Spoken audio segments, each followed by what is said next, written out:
Alright, chat, it finally happened. I'm really excited. Kafka did, in fact, get a buff. I am so happy. I'm a little late, but it'll make sense why in a minute, I promise.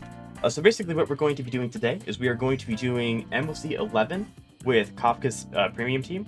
I want to see how big of a buff this actually is. So basically what we're going to be doing is we're going to be doing 3 attempts at MLC 11. We are going to do one, which is the grounded attempt, which is this one, where I'm not going to be changing any of her kit.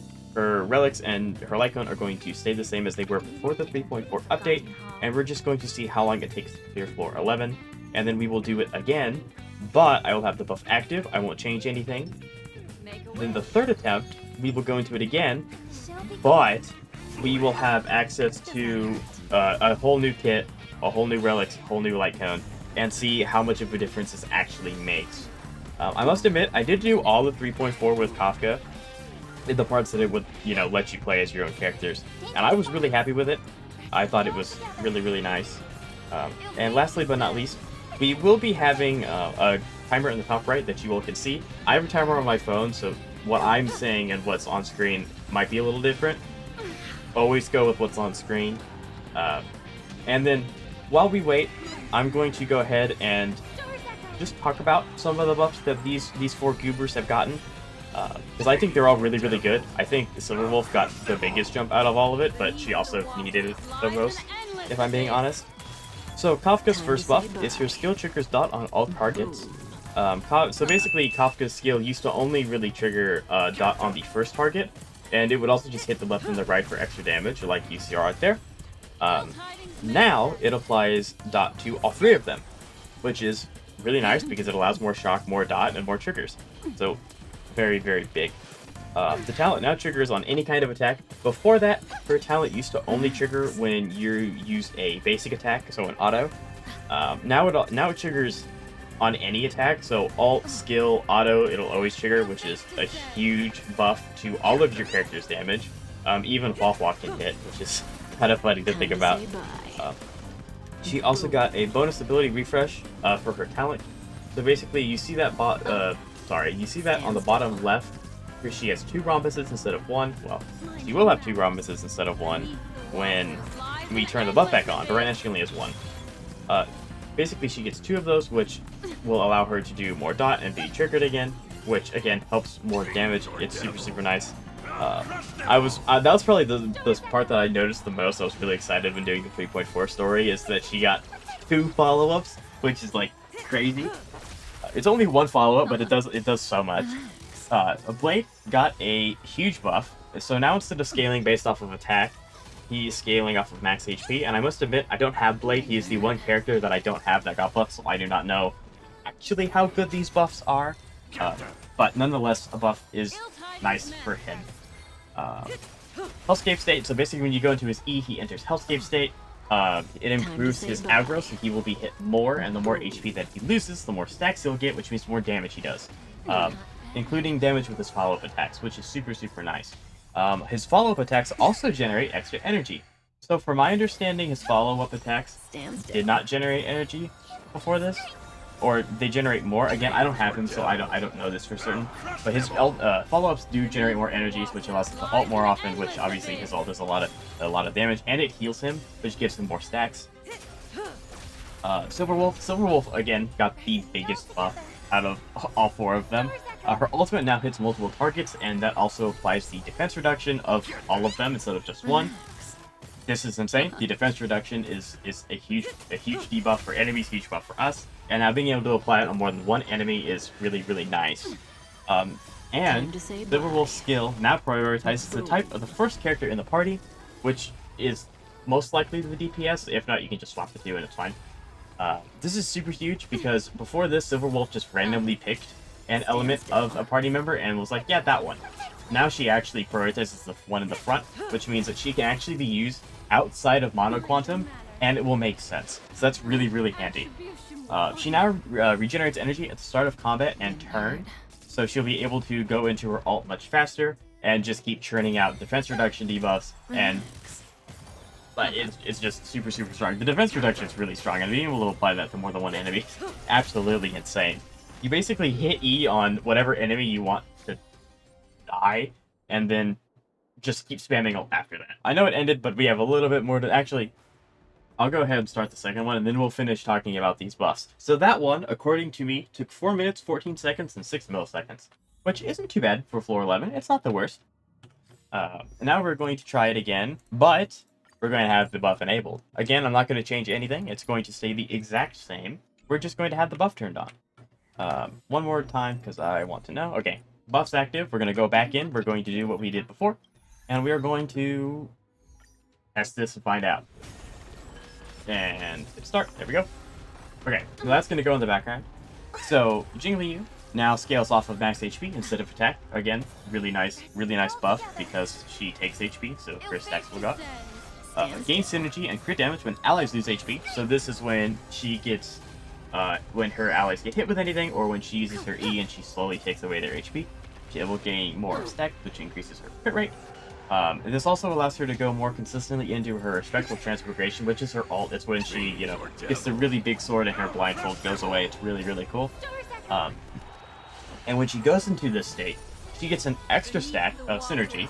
Instead of 3, you now have 4 max stacks, which allows her to stay in that form a lot easier. Because when you use her ult, you always get a stack back. So she's in there for 1 extra turn. So even if you don't have a character like Jingliu that gives energy, she's just able to stay in it longer, which means more overall damage. And if she goes out of it, she's able to get into it faster. So it's still more damage. So it's really, really cool. I'm really happy for all of these buffs. I do have Silverwolf and I just said Jingliu. So if y'all would like me to see a video on those two, I definitely can make one.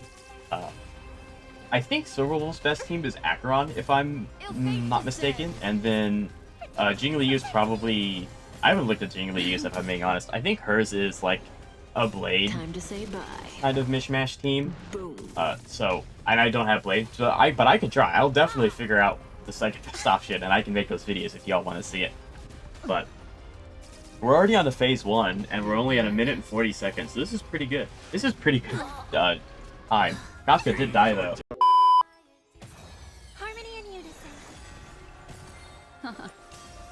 Okay, so it took a minute.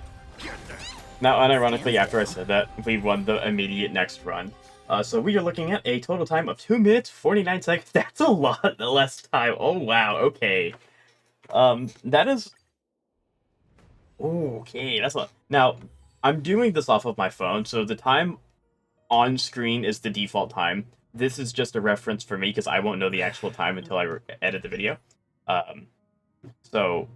But yeah, but that already is insane. That's such a big difference. Okay, so what I'm going to do is I'm going to change her build now to what is considered her best in slots, and I'll be right back, and I will kind of go over it in case if you want to use it yourself. Alright, so here we are. If you want to know, the stat spread is basically you want to have 2,500 attack, 156 speed minimum, or any other speed breakpoint, which I'm kind of getting there. And then you want to have 75% or more effect hit rate. Her best Lycone is Cypher's personal Lycone, but unfortunately I don't have that. I would have grabbed it, but Cypher went away before the buff went live, and I didn't know I needed it. So her second best in slot is before the tutorial mission starts, which is really nice because this is actually a sim universe Lycone that you can get completely for free just by playing every week. And then her 4-piece relics is the Eagle of Twilight Lane. The 2-piece is completely useless, but the 4-piece makes up for it.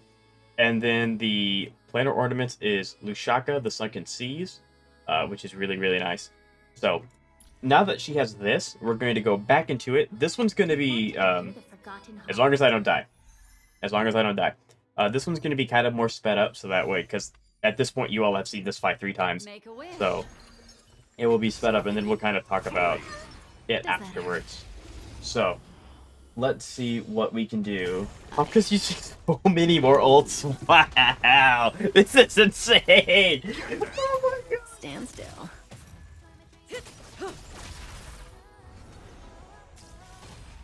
That took barely a minute. That's nuts. This is insane. This is awesome. Yeah, she gets an ult again. It hurts my soul because you could have a free turn because it pushes everyone forward. Just have everyone do their autos, get skill points back, then use Robin's ult to push everyone forward again. But the AI doesn't do that. Time to say bye. So, Maybe the time would be significantly faster if I, well, maybe not significantly, but maybe the time would be faster if I did it. Maybe not, I don't know. We did just hit for 344,000 damage, though. That's awesome.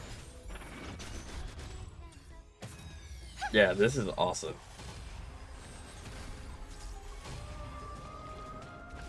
Didn't hurt. And that is... Time to say bye. Game? Boom. That's game. Okay, 2 minutes, 42 seconds, and 16 milliseconds. I could not think of that word. Alright, and that finishes the testing. I have edited the rest of this video, and I now know the times, and oh boy, is this fun. So, the first run, we got a total time of 4 minutes, 2 seconds, and 43 milliseconds, and as a reminder, that time was the one with no buff, and 3.4 prior build, so her old relics and her old Leica. Then the second run, which is the run that had her buff active, but we still kept the same relics and light count, was a total time of 2 minutes, 49 seconds, and 26 seconds. So, big difference. I don't know the math off the top of my head, but it's over a minute shorter. Then the third run, the final run, with the buff active, new relic set, and a new light cone, with a total time of 2 minutes, 45 seconds, and 3 milliseconds. So that's the jump between 1 and 2 is pretty big, and the jump between 2 and 3 isn't as big, but I think I'm gonna kind of chalk that up to Robin not having the effect rate for the Kafka buff, and then Kafka not having some pretty sketch pieces that I kind of just threw on there to kind of tide over for the video. The buff is drastically good. It has helped tremendously. Even if I were to keep her old relic set, cutting down it by a little over a minute is insane. So that's super helpful. I really like that, and I'm really excited to see how she does in future MOCs, because a minute saves cycle time, which is also something to think about. So with that said, let me know how you all think about the buff. If you all have Blade, and you've been able to use him consistently, let me know, because I don't have him, so I won't be able to test anything out with him. But if you end up using Silverwolf or Jingliu, I'd love to hear it too. Because, you know, I have the other two, so it'd be really cool to try those out, if you have any tips or tricks. And with that said, I hope you all have the best luck with wishing for Saber, and I will see you guys later.